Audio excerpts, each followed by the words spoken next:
Okay, I think that's working now. Hello, YouTube. There's my zit there. I don't know if you can see it. I brought it with me. Ooh, of course you can see it. You can see that thing from space. The wonder of shooting a cell phone video in broad daylight when it's not a transgender makeup tutorial certain to make the YouTube trending list. Oh, I should have turned the notifications off. Nope, I'm just a regular run-of-the-mill basic bitch cisgender male shooting an unflattering broad daylight, raking across my problem skin. I know a lot of you have clicked this because of the title, and that's not clickbait. It's been a legitimate question for a while now, and some things have heated up. Some plans here have changed that we'll be updating you a little bit more on tomorrow. My half Asian lawyer Bill Richmond will be in. Also, by the way, we'll be talking more about Donald Trump and the Ukraine. I at the time of recording this video, I'm still reading the documents that have been released to try and have a more informed opinion on it. Oh, by the way, I know I digress here, but can you see this? Look at this. I've had this gimbal this whole time for my phone that I paid for, and I didn't even realize it. I was holding this up with my shoulder like an idiot. Anyway, we'll talk about Donald Trump and Ukraine tomorrow. And how about that Greta? Huh? I don't want to talk about that in this video, because if I talk about that in this video, it'll likely get banned for harassing a self-professed political activist because she's 16 years old, unlike the Covington kids.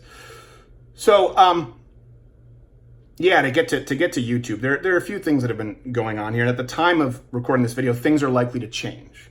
So I want to be really clear about this, and that's why we want to get all of our ducks in a row when we release some more information tomorrow on the stream, and you'll be learning at the same time as I'll be learning the legal action that we'll be taking with my half Asian lawyer Bill Richmond. At this time, I've sent him all of the documentation, all of the screenshots, all of the private correspondence with YouTube, and by the way, my half Asian lawyer Bill Richmond has corresponded with YouTube and Susan Wojcicki. He's met with her and spoken with her, so I don't really know what it takes to get a clear answer on this.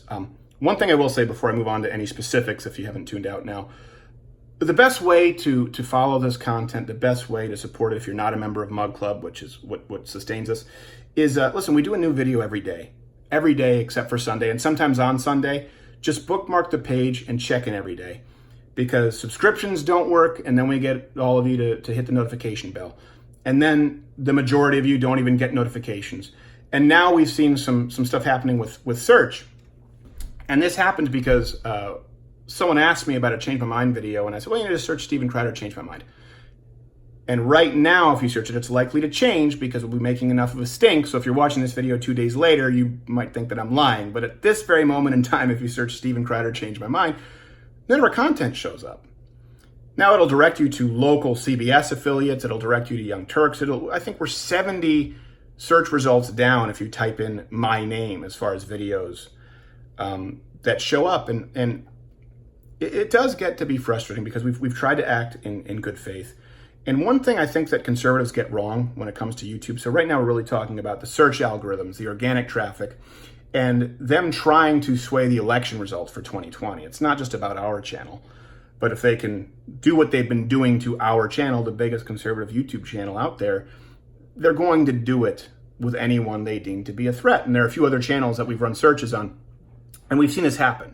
Right now, we've seen organic reach and search traffic direct people away from conservatives and to other channels. We've also run these same searches, diagnostics on leftist channels, and it's not happening. It's not the same treatment.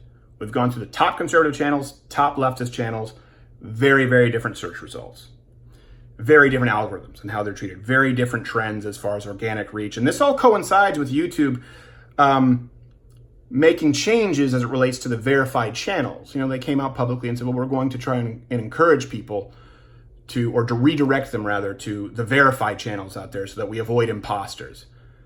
Well, we've experienced the exact opposite of that, to the point where we've experienced a decline for the first time in 4 years, several days in a row, and again, no answers. So, I mean, this is one of those things. You tell me if my half Asian lawyer Bill Richmond meets with Susan Wojcicki, talks with her, and the top brass at Google and YouTube, you know, they pay our way, our flights, and bring us out to a summit and say that we're not violating any policies, and then go out publicly after the Vox apocalypse and say that we're not violating any policies, and then demonetize us anyway, which we knew. But I kind of warned that that was the tip of the iceberg, and what you would see was more so the soft censorship behind the scenes, which I think is more pervasive. I think is more dangerous. people know if you're demonetized, people know if you're banned, right? You can make a stink about that. What's harder is to get people to see what's happening beneath the surface, which is complete elimination of organic reach, which is the completely disproportionately applied policies to right-leaning channels versus leftist channels. And by the way, there are going to be new YouTube harassment policies, which there's an article at CNBC right now that attributes it directly to me, to this channel, to you, really, and the Vox Adpocalypse, that even if content out there does not violate YouTube's policies, they're now going to expand the umbrella to include more broad terms of harassment. So something I want to say that I think conservatives have gotten wrong. I don't want to say wrong, but I think it's a miscalculation strategically. There's a lot of conservatives go out there, and if you look at these lawsuits or people complaining about, censorship, they say, well, YouTube should, and they go out and declare what they want YouTube to be. Well, YouTube should be free and open. YouTube should be a public platform. And they have tried to declare that they are a public platform, but then when they want to, they declare that they're a publisher. That being said, it still is starting from a little bit of a deficit, because you are going out there making the argument for what you want YouTube to be. They don't necessarily have to play by those rules, and I accept that. What we have been trying to do is hold YouTube accountable to their own rules. YouTube goes out and says, we don't manipulate search results. They do. YouTube says, we haven't affected your subscriptions at all. They have. Then we get most of you to hit the notification bell, and the majority of you don't get notifications. That's why I say, please just bookmark the page, check in every day. We don't want YouTube to be in charge of us being in contact with you. Every day on weekdays, it's always at, is it 8 p.m.? 8 p.m. or 9 p.m. Eastern. It goes up every single day. And then on Saturday, we just don't often do videos on Sundays. So the legal action that we're going to be taking will go into more depth tomorrow. And we'll reveal more of this information tomorrow as to what's happening and how it affects you, how it affects conservatives, how it affects the election. But I've gotten a lot of questions from people. Hey, why are you still on YouTube? Or do you plan on leaving YouTube? Or are they going to kick you off YouTube? To the last one, I don't know. They very well may kick us off. I don't think that'll happen because they've openly declared that we didn't violate any policies, but it's still possible. As for why I'm still on YouTube, or often sometimes we'll get complaints. And listen, I hear you. I hear the complaints. Why would you support YouTube or big tech with your business? Well, first off, right now, there isn't really an honest exchange of business because they've demonetized us. Now, if whatever it is, Interscope Records, whoever owns Nirvana, wants to falsely copyright that and claim that that we've unfairly used their content, which of course we have, and it's a parody. All of a sudden, our content is monetizable and family friendly, and they're collecting a check, but we can't do it ourselves. I understand it. I understand the argument as to why we shouldn't be on YouTube. And that's why we do have Mug Club, and we appreciate the support to those who ordered mugs during the Vox Adpocalypse. Thank you. I know we're a little bit late on the mugs because we had such a huge outpouring of support, and I appreciate you being patient. You're going to get your wonderful girthy hand-etched mug very soon. But I'll be honest, I've considered leaving YouTube. It's very disheartening when you try to do everything right and you're told that you didn't, not just me, this whole team here, that you're told you haven't violated any policies, you're told that you followed the rules, but they're going to target you anyway. That's tough. Anyone out there who runs a business or who has a job, imagine going into your business and someone else coming in and wrecking it. I guess that might be like Bill Gates, circa 1995, when he was just wiping out competitors and smashing their desks and their desktops with baseball bats. I don't know. Don't quote me on that. I don't want to get sued. Greta's already upset. Please just bookmark the channel. So I have considered, but I'm not leaving YouTube, and let me tell you why. I'd be abandoning my post. We've always tried to use Mug Club and your subscriptions and your support, which does sustain us. We make no money from YouTube right now. And of course, the sponsors that come directly through YouTube, outside of our wonderful sponsors like Walther and other sponsors that come to our show directly, we can have no sponsorship agreements come through YouTube. So it is a little bit of a squeeze. But that's why Mug Club has been designed. We create more content there. The Daily Show, for those who don't know, you don't get the full show here on YouTube. There's probably 70-80% more content there for those who are Mug Club members. But by design, I never wanted to go on YouTube, create a show that you guys like, create content that you like, and then pull it away from you and put it behind a paywall. That's why we did the hashtag Never Daily, because for people who follow this since the radio days, this was a once a week show. And then when we went daily, I wanted to make sure that you had more free content than ever. Back in the day, we didn't do a video every day on YouTube.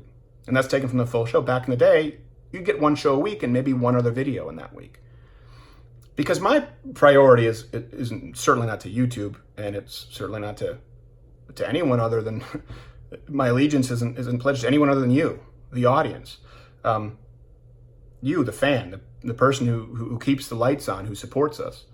And I know that a lot of you out there can't afford to maybe subscribe to Mug Club right now. You know, $69 for a student can be a lot of money. I understand it. So for those people who have to be on YouTube, we will be here as long as we possibly can, and we will fight for the ability to be on this platform. Not because we think that we're entitled to the platform, but because YouTube has courted our business and said, we want you on the platform. By the way, you're not violating any rules.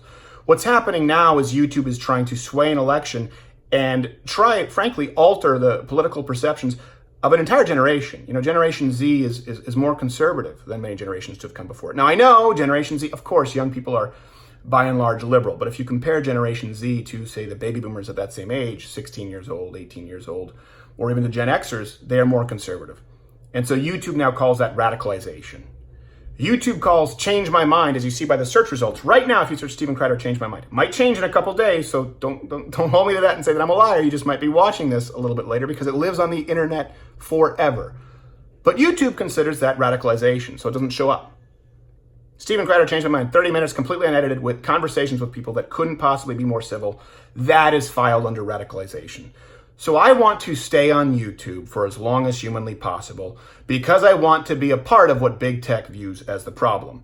I want to radicalize the youth. I want to radicalize the youth into hosting their own Change My Minds. I want to radicalize the youth into supporting the First Amendment and the Second Amendment. I want to radicalize the youth in understanding the Founding Fathers and their original intent for this country. I want to radicalize the youth in ensuring that they don't feel alone or afraid because they happen to have a political opinion that might not be popular with their professors, the shows they watch, or everyone over there at Big Tech. So is it possible that within the next year, we get booted because some new arbitrary rule is created that retroactively we violated? Of course, they keep moving the goalposts. Does it upset me, and would I love to pull the biggest conservative subscribership that's ever been on YouTube from this godforsaken platform? Absolutely. But I'm not going anywhere as long as there are new people to reach and you folks out there are supporting us. So please do bookmark the page. Tune in tomorrow where we'll have the concrete evidence and the legal action that we'll be taking moving forward. I'll talk about with my half-Asian lawyer, Bill Richmond. And if you can afford it, I would appreciate it, if you join up at Mug Club so that we don't lose touch with you. We never want you to be a stranger. I hope that illuminates the situation a little bit. And tomorrow, hold on to your butts.